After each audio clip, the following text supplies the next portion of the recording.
Hey guys, Tisha here, and we are finally done with this mess, and I am beyond excited that this is the end. I know I said I will not be reviewing the next season, but I'm going to give it one last try, and I blame you all because I got some comments on Twitter to make sure that I do it. So we'll see how it goes. May not be as in depth. It really depends on what is given because I still feel like the ball was dropped with this season. So we pick up with Betty Crocker continuing to have her moment where she's arguing with Mel. I do not feel like it is fair for this woman who we're supposed to respect as an elder to keep on talking to Mel the way that she does, and Mel is just supposed to take it. One of the things that I appreciate about Mel's mom is she doesn't get into all of this mess despite having her moments where we've seen some of these other moms do. And my thing is, if I'm expected to respect you as an elder, then I'm gonna have to take it out on your child. So if I were you, I would be quiet, Betty Crocker, so that Mel doesn't have to take it out on Stormy. You can judge me down below. I'm just saying, I'm tired of it. Stormy says to Mel that she likes her and that she always has, but she does think that Mel could have spoke up sooner with the situation with the tweets. She adds that how hard it is to build something. And she's like, you built this. I'm assuming talking about the Love and Marriage Huntsville franchise, like she was part of the reason why it happened. And she says, you know how hard it is to see it get to a point where it could disintegrate is concerning. She also gives Mel props and says that I don't want this to turn into something with us because of my mother. What Stormy says and what Stormy does are two different things because Stormy really did start acting differently towards Mel. And I'm not saying that she didn't have grounds to, but I think Stormy thought that she was going to be able to bypass Mel and get her connection with the Scotts. And she quickly learned that that isn't what was able to happen. Now, bottom line here is Mel should have spoken up sooner about that post once she saw it, made it clear, even when she was saying what she's saying about not wanting people in her house, just make it clear who the people that you're talking about. Mel has this thing where what she does is she speaks in circles instead of just calling a thing, and it causes a bunch of unnecessary confusion because some of her fans go too hard. Like, it's just no reason for it. I've seen it on other people's pages who have a large following, and if they say anything against Mel, it becomes a whole big issue. You then have Betty Crocker telling Mel that she don't like her and she knows Mel doesn't like her, and Mel says that she doesn't know her and that it's not, it makes no sense with them not knowing each other for her to have this disdain towards Mel. She then tells her, God bless you. Ain't no need to continue addressing Betty Crocker at this point. I don't care about the segment with Stormy and Junior. Sorry, y'all. Apparently, I can't talk tonight. But he does apologize for what was done previously. Even though he was invited back to the job, he did work there for some time, but he eventually decided to leave. He pulled them to the side, let them know he thanks them, but he wanted to do something else. He needed more, which I'm glad he did. I think that sometimes you have to leave family out of things. And now he's a manager at a restaurant, and Stormy's crying, saying that she wishes that he would be able to have been a manager at Canvas. Sometimes you just can't keep it in the family. We then talk about the relationship with Betty and her sister and how Betty doesn't think they'll be able to work it out. Once again, I don't care about Betty Crocker in that situation. We then have Nell and Chris. We see the various scenes with Nell and Chris, including the one that shows that Nell had her business for over 25 years, which means that they've had more longevity with their businesses than any of the other people that are on this show. We find out that at first Nell was hesitant about being on reality TV, and she claims she is now doing better with it as well as her children. She says she's now at the point where she's not coming down as hard about certain things like finances with her kids. that she's always been to the point where she says if they give them money, it's a loan. And with Chris, it isn't. And now her thing is, if we loan you money, yes, I expect to have it back, but it's not the only thing that they're going to focus on. Like, she's like, I gotta let it go because I still want to have a relationship with my kids. They then talk about the Black Expo and how they thought because of the multiple businesses that they had, that they would have been invited, and because of the similar circles they are. Nell says that Tisha told her that she was going to be invited. So she expects for, if you tell her you're going to do something, for it to be done. And Tish just didn't do that, because she calls her Tish, even though her name is Tisha. She just calls her Tish. Tisha makes an excuse about how she had all this stuff going on and how it slipped her mind, and how the reason why she remembered to invite Stormy and them was because her and Stormy talked more and all these other things. It's just excuses. Either way, it doesn't matter.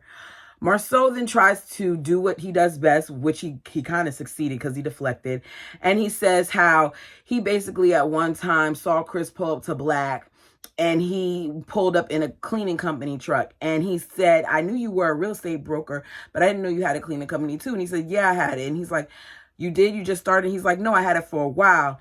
And how he thought that it was kind of sexist of Chris not to mention that Nell had the business that she had. And he just talks about his businesses. I said, okay, this is clearly him deflecting here, because, correct me if I'm wrong down below, weren't we aware of Nell's businesses a long time ago when they first appeared on the television, before they were considered to be a part of the cast? Because I distinctly remember hearing about this child care center before they were a part of the show. Carlos then says the one thing that I actually agree with is, Marceau, you calling someone else sexist is rich. And it is, but as I said earlier, it's a way for him to deflect, to get them off the topic at hand, which was Tisha and him, and how they were shady for not inviting the Fletchers to the expo table, to sit at the table, to be a part of the discussion. We then, out of all things, have to talk about the infidelity that happened between Nell and Chris, even though it's something that we weren't privy to. Tisha claims that the reason why she asked that question of Nell about how she handled it and things of that nature is because she's very direct about things. And Carlos allows this to slide because Tisha is only direct about things that don't concern her, because she's not direct when it comes to her husband. She's direct when it comes to other people's mess, but not her own. Nell says that she found out about Chris cheating because someone told her, that she did not let up until she found out about it. He kept denying it, and then it got to the point where she backed him up in a corner, and he had to tell her the truth. And Carlos was like, well, how did you do that? And she was like, because I wasn't willing to accept the BS. And I think that if Tisha was paying attention, she might have seen kind of that both Mel and Nell kind of alluded to the same things. Because Tisha and Kimmy are the type of women who will not investigate or further search something, even though they've heard all these rumors, even though they've seen certain pictures or whatever else, because they don't want to know. Nell, on the other hand, wants to know. The two Scott ladies that are sitting there on that stage are not going to do that, because they don't want to go down that road, and they rather see someone else go through that than themselves, or throw it in other people's face, like just because they don't have their husbands coming out and saying that they cheated, that doesn't mean that they have not cheated. You don't find it odd that these two men know exactly who Coleslaw was? You don't think that they weren't cheating too while he was? If he felt brazen enough to bring his side piece around his male friends, trust and believe he got dirt on them too. For some reason, Carlos is asking a bunch of questions about this, like this is something that just happened. We find out that it was with one woman that Nell left for about 18 months. She forgave him because she loved him and she wanted to make it work. She then talks about how that's part of the reason why she wanted so hard for Mel and Martell to work, because she did see how much they loved each other. She said that she saw a lot of Fletcher and Martell, because like Martell, Fletcher was cocky and arrogant and he cared a lot about his attire. And she said because she saw that in Martell, that she had to let Martell know that his arrogance was going to cause him to lose his family. I seriously think that Martell thought that Mel would continue to do what she had done before, do like what some of the old school families do, which is, oh, he cheated, I'm going to forgive him, I'm going to stand by my man.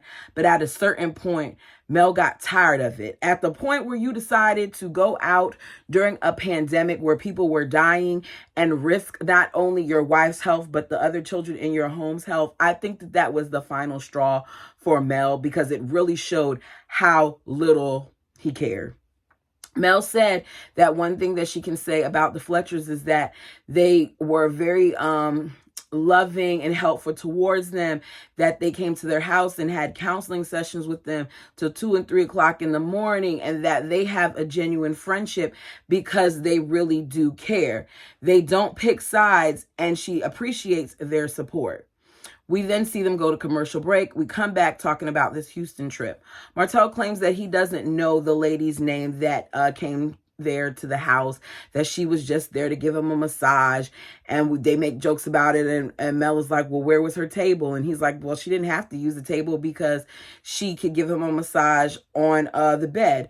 So he expects us to believe that he would just invite a complete stranger who can easily rob them, set them up, do something to that house late after midnight, because this was well after the argument between Tisha and Marceau. This was like 1 o'clock in the morning when this happened. Foolish. Nell thought it was disrespectful to do that on their trip, but Kimmy's Mel-identified tell says that she didn't really care. I don't care if we're divorced or not. Do not do that. Do not bring another woman in my presence like that without making sure that I'm comfortable with it first. It's just basic consideration. Because if Mel were to do that, it would have been all types of disrespectful in all of the guys' eyes and in some of the women's eyes, and she would have been called hoes and all that other stuff for doing that very same thing. Kimmy then adds that at the end of the day, they've elected to move on. Pick me. Shut up. I am so tired of Kimmy, you guys. I really used to like Kimmy in the beginning, and now I feel stupid for liking Kimmy, because Kimmy will do whatever she can to support the men, to the point where she even points out that Mel got a massage.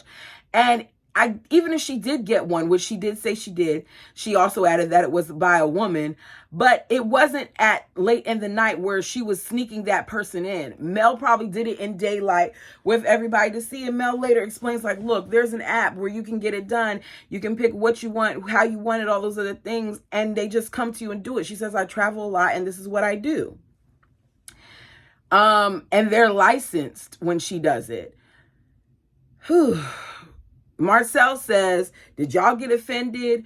Martell says, did y'all get offended when Melanie had someone come into the house because you didn't feel disrespected about that? And then Kimmy finally speaks up and it was like, nobody believes that that was just a massage therapist. Martell then talks about how he got offended by how Nell keeps trying to hold him accountable for what he did years ago. I don't want to talk about what he did years ago. I want to talk about what he's doing now. Why aren't we talking about the revenge pee that he's doing now? Why aren't we talking about how many times he stalked Mel? Why aren't we talking about the fact that she tried to change her number so that he would leave her alone? Why aren't we talking about how he pops up at different functions, or how he has this woman around this child, his children, that she used to speak so badly of, or how he can't even manage to get his own place, or why it was that it took him all that time to get out of a home that Fletcher told him that he needed him out of because the owners of the home wanted to sell. We're talking about all these other stupid things, but we're not talking about something like this that matters. Nell says, Martell, you cheated for 5 years, and at this point, Mel deserved whatever passes she got. He then tries to trip her up with this timeline, but we don't care. Mel already said that when she had left, she started dating other people. Now, she was dumb because don't date anybody else if you plan on going back to this man. But the fact that she told him means she was open and honest. She says I cheated. Where's your proof? You've lied to everyone for so long on this stage. He gets upset and says he's not a liar. He lies as soon as he opens his mouth. Rather than addressing all that, Carlos then switches it to wanting to know why Chris allowed for Martell to talk to his wife so disrespectfully. And Chris looks at them and says that, basically he feels that because they're like brother and sister, it was no big deal. I disagree with that. And Mel says that she disagrees with it too. She said that she spoke to Chris and told Chris before that she does not like the way that Martell speaks to Nell. She feels it's out of pocket and it's disrespectful. And it is. But for some reason, the men on this show have a camaraderie that I don't quite understand, because there's no reason why he should deem that as acceptable behavior. Mel says she feels like if Martell can't control the way he is talking when he is communicating with a woman, then what he needs to do is he needs to walk away. And that Chris and Nell are their elders, and that's her husband, and Nell needs to be respected because she's a woman and whatever else. And I just feel like elders or not, there's no reason why they have to go back and forth the way they do. Martell feels that they owe each other apology. He doesn't feel like he's disrespectful when both parties are raising their voices at each other. Now, Nell does step up and yell and stuff at the men, but instead of combating with her, de-escalate the situation, tell her to please calm down or walk off like your ex-wife suggested. He feels that the women overstepped their boundaries, and Marceau then adds that they're playing the woman card. And I want to know, what the hell does that mean? And of course, Carlos doesn't ask that, but Nell does. Nell says, we have a voice too. So what do you mean women are overstepping boundaries? He then says, Chris basically told him, Martell did, that you know how Nell is and all those other things. Once again, Carlos doesn't hone in on this. He just lets it go. Instead, what we talk about is Kiki. Like we haven't talked about Kiki enough. Why are we still talking about Kiki when there's so many other things that can be spoken about?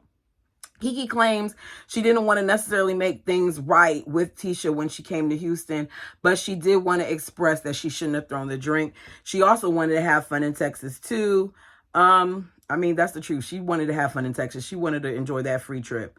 Tisha said the relationship is dead. She doesn't want her in her space. The family thinks they need to talk, but Tisha is done trying. Carlos is saying a lot of people wondered if Kiki used this relationship with Tisha to get on the show. I don't think it's a lot of people wondering that. I think that people have already come to whatever conclusions. I think this is Carlos. I think that Carlos, with the comments that he made in last week's episode, about Kiki and the methadone and how Kiki is problematic with production and all those other things. I feel like Carlos is annoyed with Kiki. After all, he is trying to find someone at this point to carry the show, and I think he thought it would have been Tisha and Marceau, but after seeing how divided everybody was probably on Twitter, he's now realizing that he's going to have to find somebody else to carry the show. He wants to know if she chose the show over Tisha. And Kiki says the plan and the goal was for Tisha to bring her on the show anyway. And somewhere along the way that she changed it up, which may explain one of the other reasons why Kiki got mad at Tisha. Tisha says she knows her and she didn't want her on the show because of all that she had going on. I don't think Tisha wanted her on the show because Tisha did not want to share that spotlight. Once Tisha got on this show, we can see how Tisha went from this little country girl to really trying to step into her own. And I think that she just wanted this to be her own. And there's nothing wrong with it, but just say it.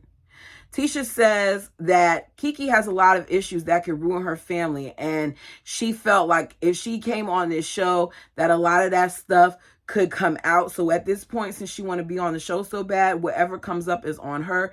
Kiki says there's only two things that could have came up. One is drugs, and the other would be her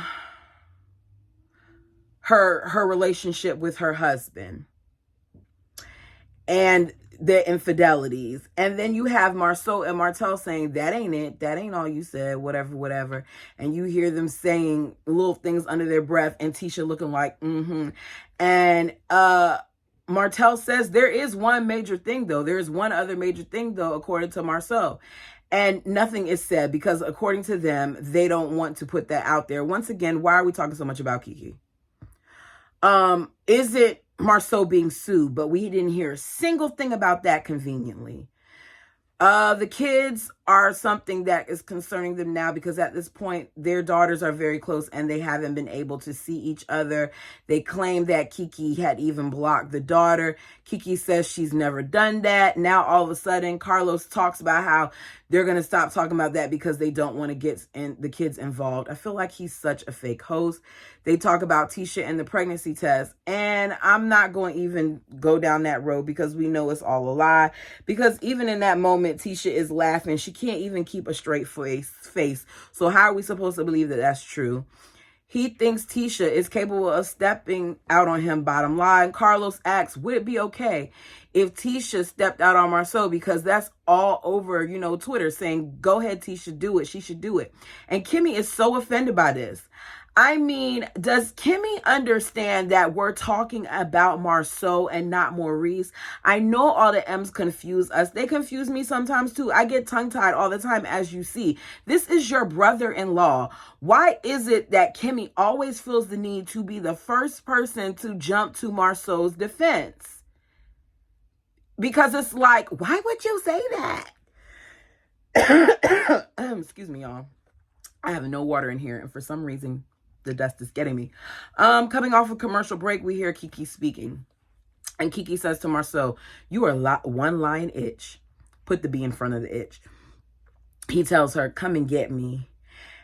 Tisha says, I bet you won't cross this line. You got away with it once, and you won't get away with it again.